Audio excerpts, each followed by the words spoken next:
হরে কৃষ্ণ, রাধে রাধে, জয় গোপাল। বন্ধুরা কেমন আছো সকলে? আশা করছি সকলে ভীষণ ভালো আছো, আমরাও খুব ভালো আছি। আজকে হচ্ছে রবিবার 18ই ফেব্রুয়ারি, আর এখন সকাল প্রায় 10টা বাজে চলেছে। তো এখন থেকে আজকের নতুন মিনি ব্লগটা তোমাদের সাথে শেয়ার করছি। আজকের মিনি ব্লগের মূল বিষয় হচ্ছে আজকে আমাদের নতুন গোপাল সোনা সাথে তোমাদের ইন্ট্রোডিউস করাবো। এখানে দেখো লাড্ডু বসে আছে, গপু বসে আছে, আর বসে আছে হচ্ছে আমাদের নতুন গোপাল সোনা মাধব সোনা। তো কেমন লাগছে তোমরা অবশ্যই কমেন্ট করে জানিও। এটা হচ্ছে আমাদের নতুন মেম্বার, আমাদের গোপু লাড্ডু ফ্যামিলির নতুন মেম্বার মাধব সোনা। আর তোমরা অবশ্যই কমেন্টস করে জানিও তোমাদের কেমন লাগলো।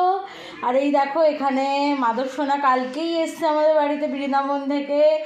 তো হরে কৃষ্ণ, রাধে রাধে, জয় গোপাল লিখতে কিন্তু কেউ ভুলো না। আর তোমাদের কেমন লাগলো আজকের ভিডিওটা অবশ্যই কমেন্ট করে জানিও।